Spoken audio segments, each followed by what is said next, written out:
Reverse thinking exposes why you stay weak by stripping your excuses of their respectable names. You keep thinking self-awareness is progress because you can explain your patterns now. But explanation is not command. A man can know his weakness perfectly and still protect it every day.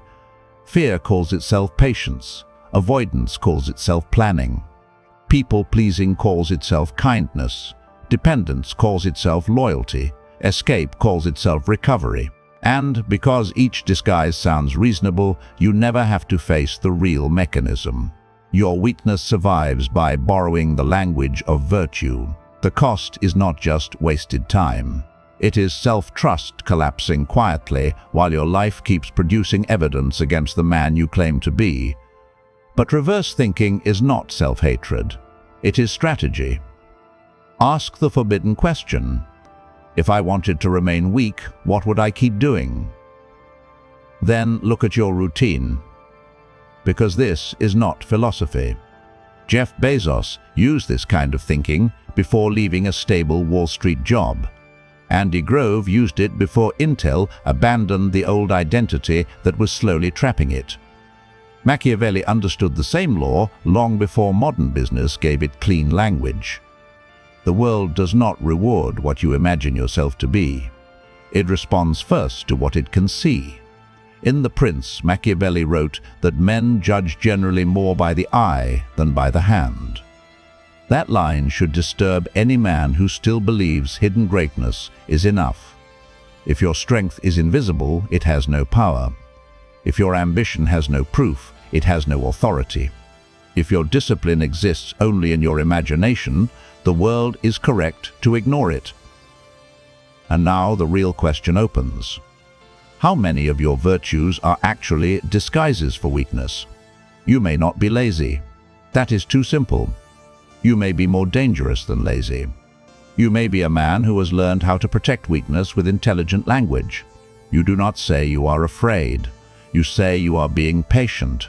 You do not say you are avoiding judgment. You say you are still planning. You do not say you are dependent. You say you are loyal. You do not say you are disappearing from responsibility. You say you are recovering. And because each explanation sounds mature, nobody can easily accuse you. Not your family, not your friends, not even yourself. That is why reverse thinking is a weapon. It does not ask the question most men like. It does not ask, how do I become strong? That question is too easy to romanticize. Any man can imagine strength. Any man can picture a better version of himself. Any man can say he is built for more. Reverse thinking asks something colder. If I wanted to remain weak, invisible, dependent, and unproven for the next 10 years, what would I keep doing? That question does not flatter you. It interrogates you. Bezos used a version of this when he was deciding whether to leave a stable Wall Street job and start an online bookstore. His boss told him the idea was good, but may be better for someone who did not already have a good job. That sentence is the voice of comfort. It sounds reasonable. It sounds safe. It sounds responsible. But sometimes responsibility is just fear wearing a clean suit. So Bezos projected himself forward to age 80 and asked what he would regret. He said he would not regret trying and failing, but he might regret never trying at all. That is reverse thinking. He did not ask what felt comfortable now. He asked what would accuse him later. The pressure was clear. Leave status, salary, and safety, or stay protected and live with the future accusation of cowardice. The action was clear. He chose the future verdict over present comfort. The proof arrived fast.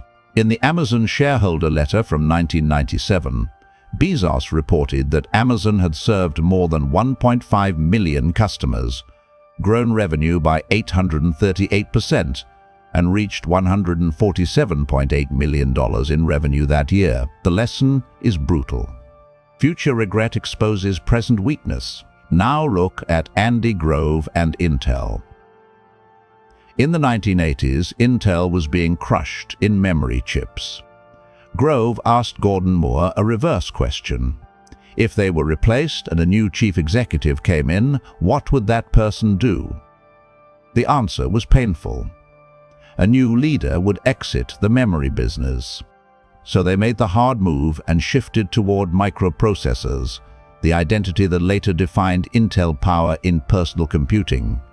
The pressure was survival. The action was identity death. The first proof was strategic focus.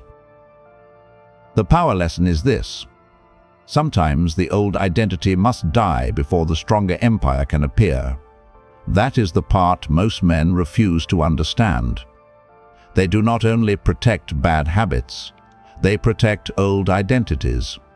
They protect the version of themselves that explains, delays, waits, reacts, and stays invisible. They keep feeding that version because it is familiar. Even failure becomes comfortable when it gives you an identity you know how to defend. If you are the kind of man who is done being carried by explanations, stop confusing insight with progress. You already know the truth. You know where you are weak. But your problem is not awareness. Your problem is command. If you keep collecting harsh truths without turning them into evidence, you will become a man with language instead of leverage.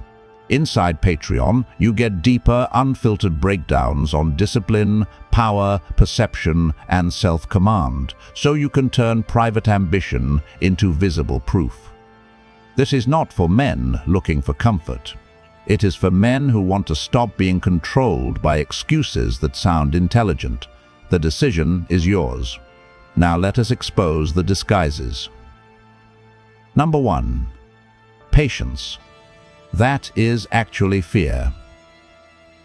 You say you are waiting for the right moment. You say the timing is not right. You say you need more clarity. You say you are being wise, mature, strategic.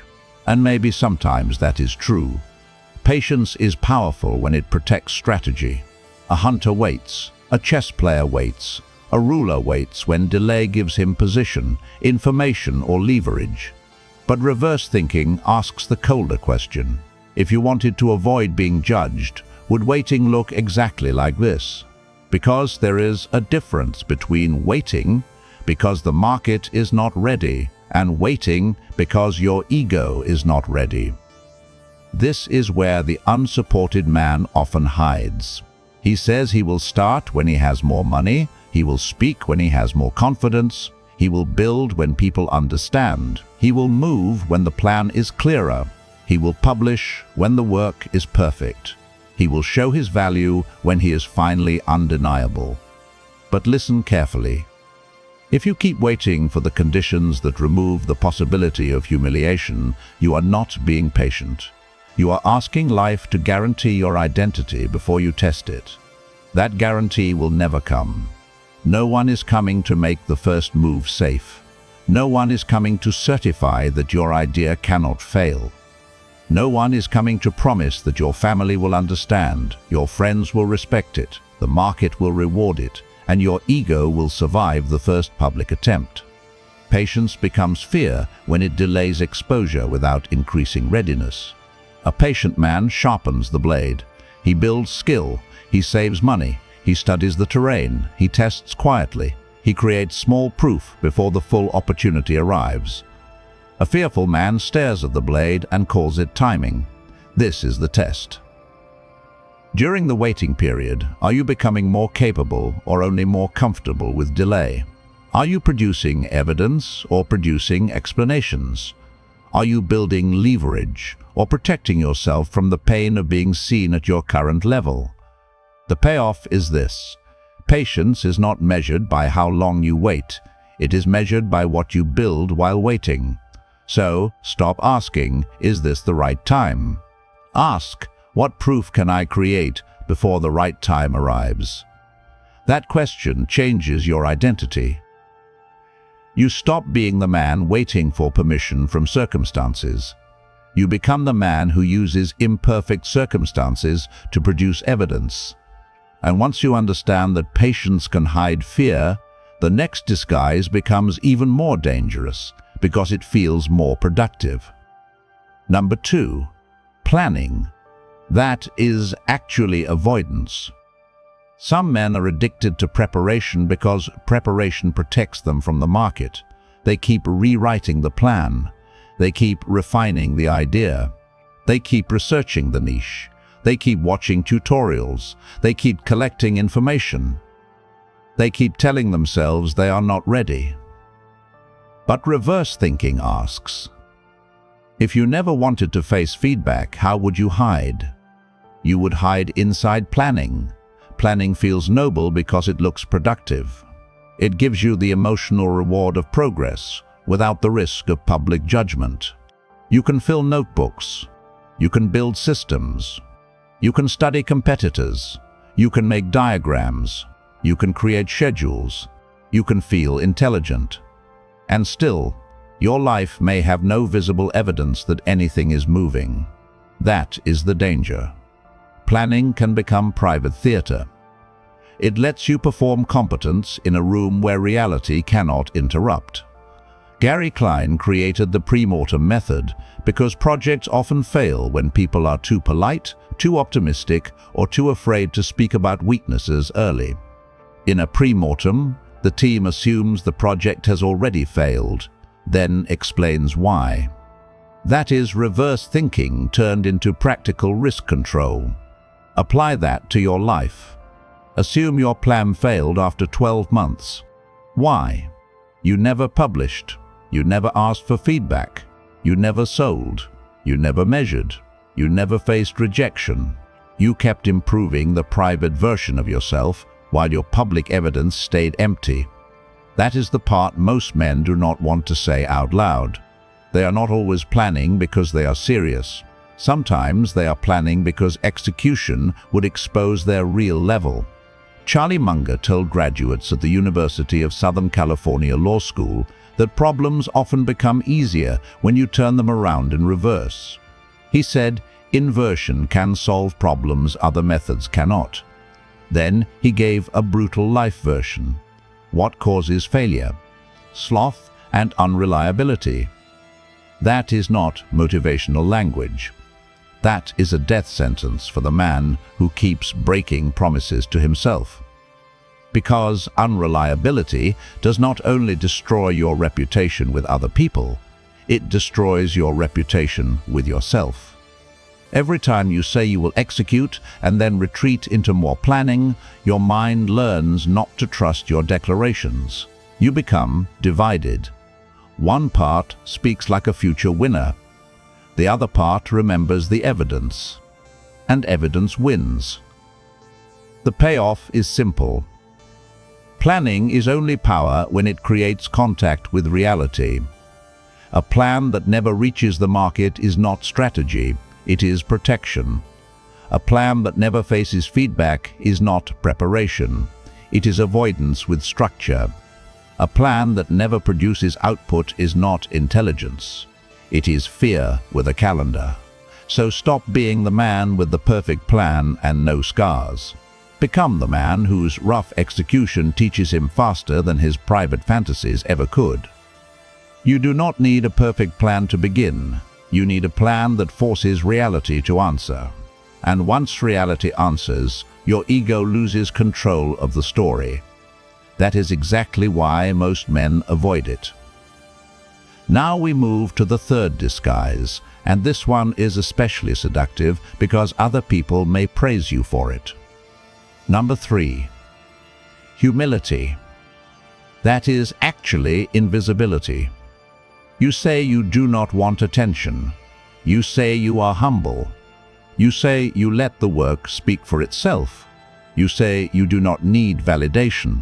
You say real value does not need to announce itself. That sounds noble. But reverse thinking asks, if you were afraid of public judgment, would humility be the perfect mask? Machiavelli destroys the fantasy that inner value automatically becomes outer power.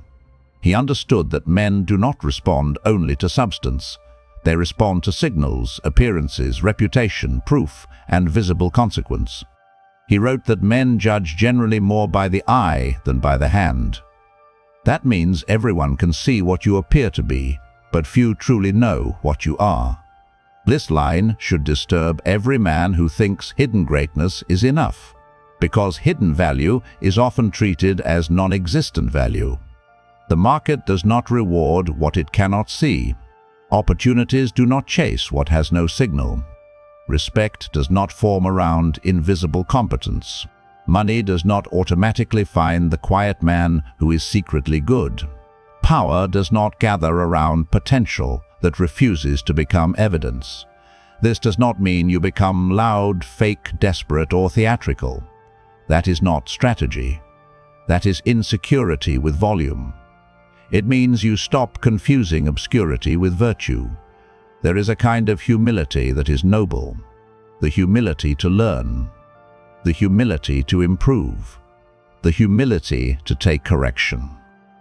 The humility to admit that your current level is not enough. But there is another kind of humility that is cowardice.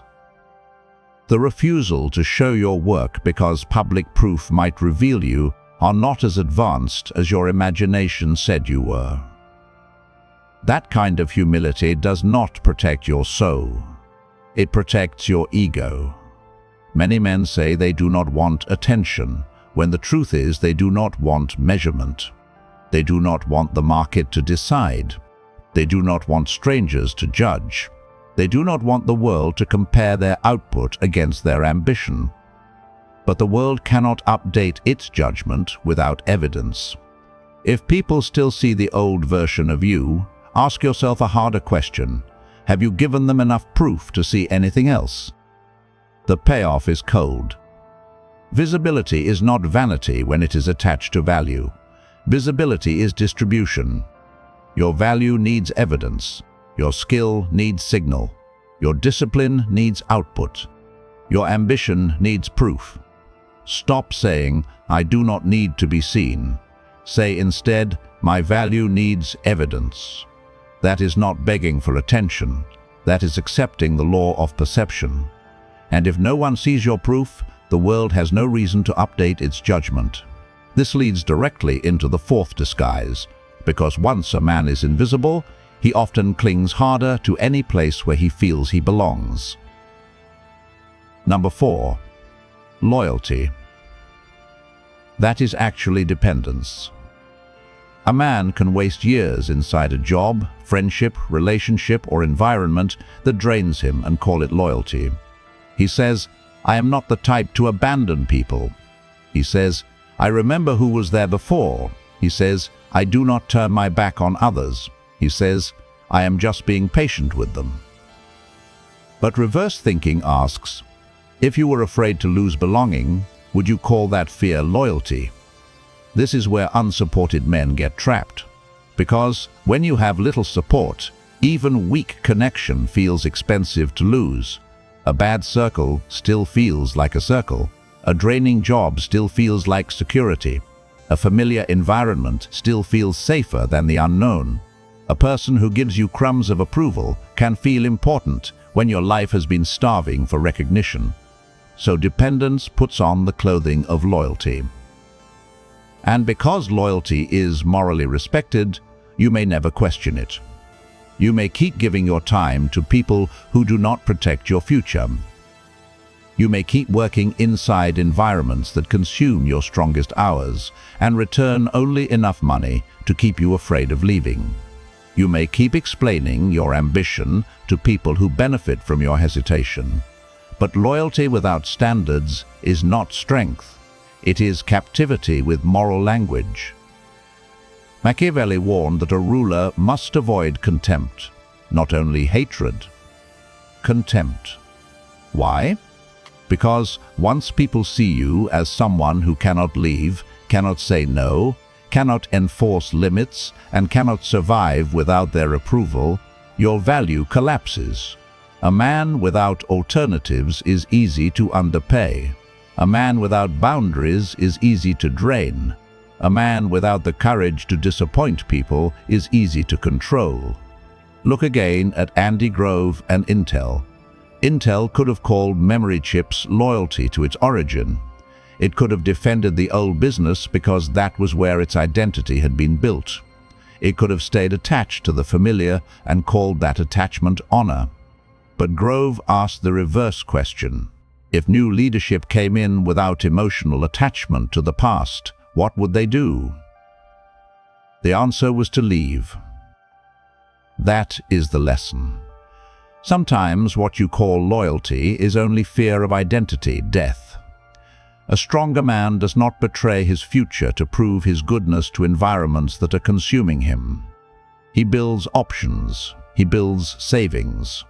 He builds skill. He builds leverage. Then he chooses from strength, not from fear.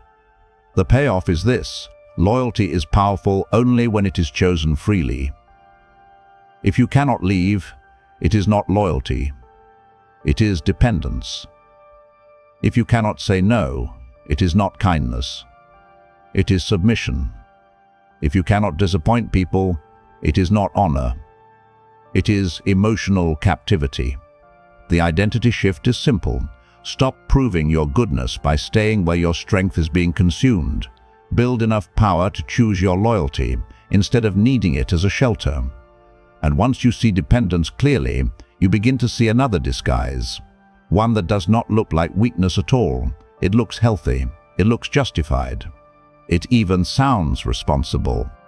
But when you audit the result, it may be stealing more from your future than your enemies ever could. Rest, that is actually escape. Rest is necessary. A tired mind makes stupid decisions. A damaged body cannot sustain ambition. A nervous system under constant pressure starts confusing urgency with wisdom. Recovery matters. Sleep matters. Silence matters. Walking away from noise matters. A man who never restores himself becomes easy to defeat because exhaustion makes him reactive, sloppy, emotional, and cheap to manipulate. But escape is different. Recovery gives you strength back. Escape steals time and calls it healing. Reverse thinking asks a simple question. After this rest, am I sharper or just more numb? That question exposes everything. Because many men do not actually rest. They disappear. They scroll. They binge. They drift. They open one video, then another, not because they are recovering, but because silence would force them to hear the accusation of their own wasted hours. They tell themselves they are under pressure. They tell themselves they deserve a break. They tell themselves tomorrow will be different. But when the escape ends, they are not restored. They are heavier, foggier, more ashamed, less commanding. The body did not recover. The will got sedated. This matters because the unsupported man cannot afford unmanaged recovery. He has no safety net. No inherited advantage, no room full of people pushing him, no family office protecting his risks, no powerful network calling him into opportunity. His attention is his capital. His evenings are his battlefield. His private hours are where his future is either built or sold. That is why fake rest is not harmless. It is not just entertainment. It is not just a break. It is often the slow liquidation of the only resource you still control: attention. When a man is unsupported, his attention becomes the seed of everything else. Attention becomes repetition. Repetition becomes skill. Skill becomes proof. Proof becomes reputation. Reputation becomes leverage. Leverage becomes options. Options become freedom. So when you waste attention, you are not only wasting time, you are interrupting the entire chain that could have made you harder to ignore. Rest becomes escape when it does not return you to command. A strong man can rest without guilt because his rest has purpose. It repairs him, it sharpens him, it lets him return with more precision. A weak man hides inside rest because responsibility feels too heavy to face. He does not recover in order to act. He escapes in order to delay the verdict. That is the difference. Real rest says, I am restoring my power. Fake rest says, I do not want to face my life yet. And the body knows the difference. After real rest, you feel clearer. After escape, you feel more divided. After real rest, action becomes easier. After escape, action becomes more threatening. After real rest, you return to your standards. After escape, you negotiate them again. So stop asking, do I deserve rest? Ask a colder question. Will this restore my power or help me avoid my responsibility? If it restores power, take it without guilt. If it avoids responsibility, name it without mercy. The payoff is this: real rest returns you to command. Fake rest makes command feel even further away. And once you understand this, your private hours become serious. You stop treating your evening like a landfill for exhaustion. You stop giving your best attention to platforms that profit from your fatigue. You stop confusing numbness with peace. A dangerous man does not worship work. That is childish. He understands recovery as part of power, but he refuses to call every form of disappearance recovery. Because if rest does not return you to the fight, it was not rest. It was surrender with softer lighting. And now we move to the disguise that destroys respect quietly. Number 6. Kindness. That is actually weak boundaries. You think being kind makes people respect you. Not always. Sometimes kindness without boundaries only teaches people that your time is cheap, your standards are negotiable, and your presence is guaranteed. Reverse thinking asks, if someone wanted to use me, what behavior would make me easy to use? The answer is usually painful, always available, always forgiving, always explaining, always absorbing disrespect, always saying yes to avoid tension, always answering messages immediately, always giving people access they did not earn, always confusing conflict, avoidance with emotional maturity. A man without boundaries does not look noble to exploitative people. He looks useful. This is not a call to cruelty. Cruelty is undisciplined. Pettiness is weakness pretending to be strength. Rage is not power. Bitterness is not authority. A man who becomes harsh because he was once used is still being controlled by the people who used him. This is a call to precision.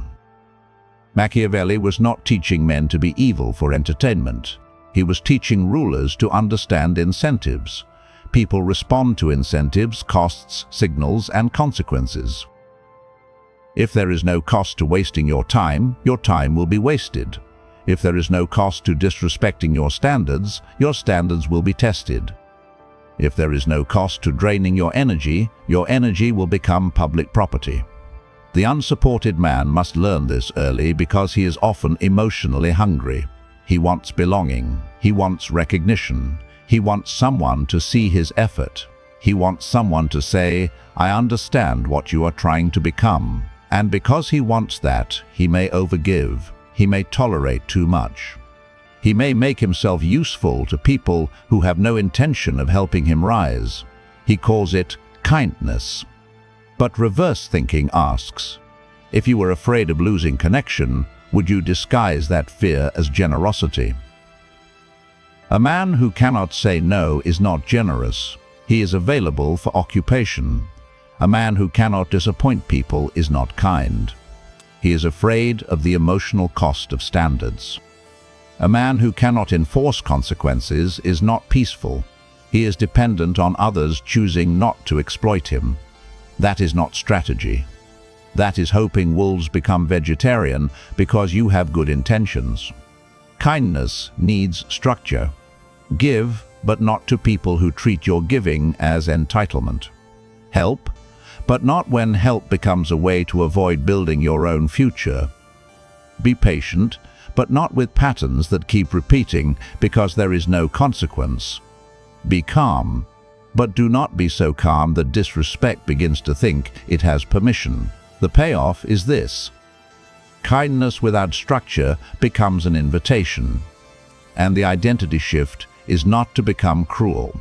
It is to become calm, fair, and difficult to exploit. Not loud, not bitter, not dramatic, just expensive to misuse. When your time has a boundary, people learn its value.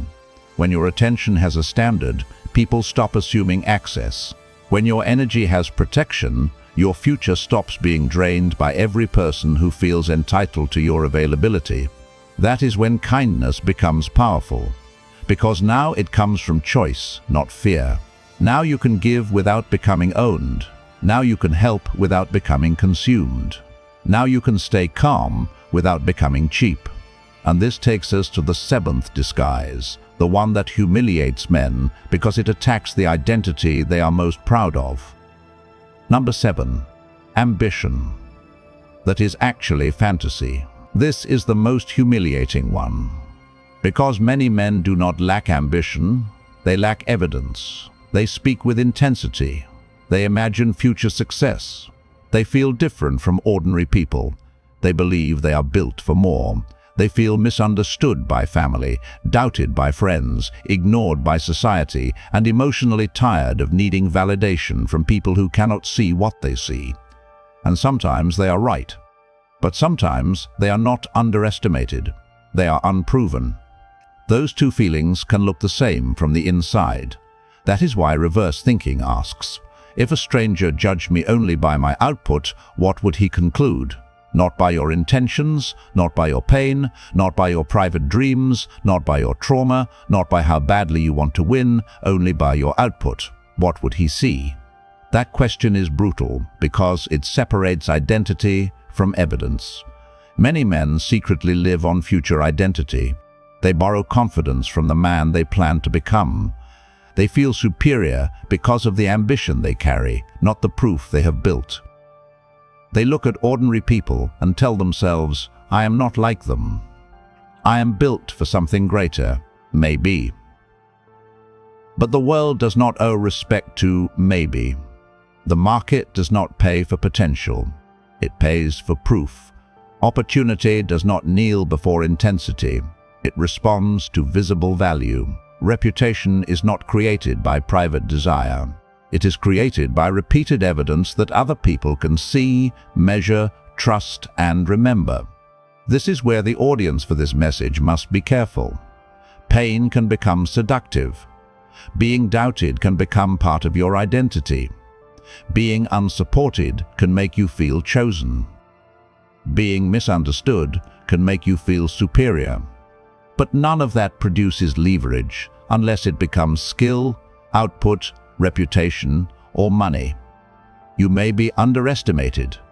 You may also be unproven. Stop confusing the two. If you are underestimated, proof will expose it. If you are unproven, proof will create you. Either way, proof is the answer. That is why ambition without evidence becomes self-flattery. It lets a man feel powerful before he has paid the price. It gives him the emotional reward of destiny without the discipline of production. It allows him to protect the idea that he is special while avoiding the ordinary humiliations that would actually make him stronger. The beginner stage, the ignored stage, the bad first attempt, the public silence, the first rejection, the first sale that does not happen, the first piece of work nobody shares, the first time you discover you are not as good as your imagination told you. Most men cannot survive that stage because it kills fantasy. But that is exactly why it is valuable. Fantasy dies when evidence begins. And when fantasy dies, real ambition can finally breathe. Real ambition is not the feeling of being destined for more. Real ambition is the willingness to produce proof while nobody claps. It is not the private belief that you are different. It is the public evidence that your behavior is different. It is not intensity. It is repetition under pressure. The payoff is this. Ambition without evidence is self-flattery. So stop protecting the idea that you are special. Start building the evidence that makes the question irrelevant. The identity shift is cold but liberating. You no longer need the world to believe in your potential. You become obsessed with creating visible proof. You do not beg to be seen as exceptional. You build until ignoring you becomes expensive. If you are the kind of man who knows ambition has become too private, stop calling consumption growth. You already know the truth. Your problem is not that you lack desire. Your problem is that your desire has not become enough measurable evidence. If you keep confusing intensity with output, you will become a man who felt powerful in private and remained invisible in public. Inside Patreon, you get deeper exclusive breakdowns on proof, leverage, status, discipline, and the hidden mechanics of power, so you can stop living on imagined potential and start building visible authority. This is not for men who want to feel chosen. It is for men who are ready to become undeniable. The decision is yours. And now, the final disguise. Number 8. Solitude. That is actually hiding. Solitude can forge a man, but solitude can also protect him from rejection, competition, accountability, and judgment. Reverse thinking asks, if I were hiding from the world, how would I make hiding sound powerful? I would call it monk mode. I would call it peace. I would call it focus. I would say people are distractions. I would say I am protecting my energy. I would say I am building in silence, even if nothing measurable is being built. That is the danger. The language of solitude can make avoidance sound disciplined. Isolation is only powerful when it produces structure, skill, and proof. Without structure, isolation becomes rumination. Without skill, isolation becomes fantasy. Without proof, isolation becomes social withdrawal with better branding. This is where unsupported men must be honest. Being alone does not automatically make you dangerous. Being ignored does not automatically make you deep. Being isolated does not automatically make you chosen. Pain does not automatically create power. It can create resentment, distortion, emotional hunger, and private delusion. Solitude is only a container. What you place inside it determines whether it becomes a forge or a grave. A forge has heat, pressure, repetition, and transformation. A grave has silence, stillness, and decay. So, what is your solitude producing? Is it producing skill? Is it producing output? Is it producing savings? Is it producing strength? Is it producing emotional control? Is it producing public proof? Or is it only producing more thoughts about the man you might become someday? The modern man can hide inside solitude very easily. He can disappear from relationships, from risk, from competition, from the marketplace, from public attempts, from accountability. Then he can decorate that disappearance with powerful language. He can say he is focused. He can say he is above the crowd. He can say he does not need people. He can say nobody understands him anyway. But a man who avoids every arena where he can be measured is not transcendent. He is protected, and protection can become a prison. There is a difference between separating yourself to build and separating yourself to avoid being seen. There is a difference between silence that concentrates power and silence that hides weakness. There is a difference between solitude that creates proof and solitude that preserves fantasy. If your solitude produces nothing measurable, it is not monk mode. It is avoidance with better branding. The payoff is this: solitude is not power. Solitude is a container. What you place inside it determines whether it becomes a forge or a grave. So stop romanticizing isolation. Weaponize it. Turn solitude into hours. Turn hours into repetitions. Turn repetitions into skill. Turn skill into proof. Turn proof into leverage. That is the chain. Not loneliness into bitterness. Not isolation into superiority. Not silence into fantasy. Solitude into structure. Structure into skill. Skill into proof. Proof into leverage. That is how an unsupported man becomes dangerous without becoming delusional. Now bring all 8 disguises together. Patience can hide fear, planning can hide avoidance, humility can hide invisibility, loyalty can hide dependence, rest can hide escape, kindness can hide weak boundaries, ambition can hide fantasy, solitude can hide fear of exposure. This is why reverse thinking is not just a productivity tool. It is a psychological weapon. It forces every virtue to prove itself by result. Does your patience produce preparation? Does your planning produce execution? Does your humility produce mastery? Does your loyalty preserve strength? Does your rest restore command? Does your kindness protect dignity? Does your ambition create evidence?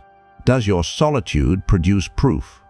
If not, the virtue is compromised, and the man who cannot audit his own virtues becomes easy to manipulate by them. Here is the cold truth. Your weakness does not survive because you are stupid. It survives because it learned your language.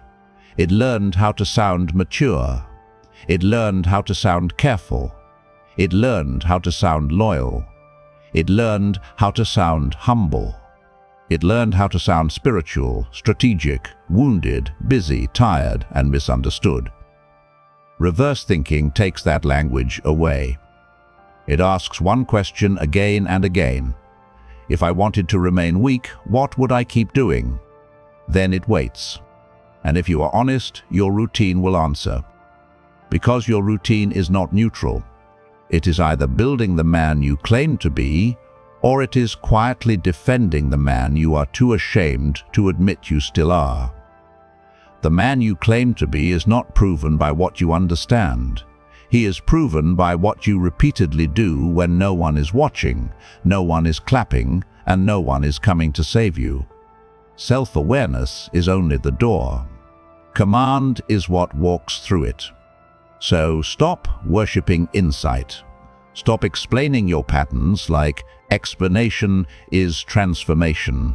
Stop turning every weakness into a tragic story. A man does not become powerful because he can describe his prison. He becomes powerful when he stops decorating the walls and starts removing the bars. Your next move is simple. Take one disguise from this video, the one that hit hardest. Not the one you liked, the one that made you uncomfortable. Write it down, then ask, if I wanted this weakness to survive for another year, what would I keep doing this week? That answer is your enemy, not your family, not your doubters, not your friends, not society. That pattern, remove it. Because the world does not care how clearly you can explain the man you were supposed to become. It only responds when the evidence becomes visible. But there is a deeper disguise most men never audit. The need to be understood before they act. That need looks innocent. It sounds human. It feels reasonable. But it keeps unsupported men waiting for permission from people who were never going to give it. Once you stop protecting excuses, the next enemy is validation. Comment. No more disguises if you are ready to see your patterns clearly. And remember this, the weak man protects his excuses. The dangerous man interrogates them. Build anyway.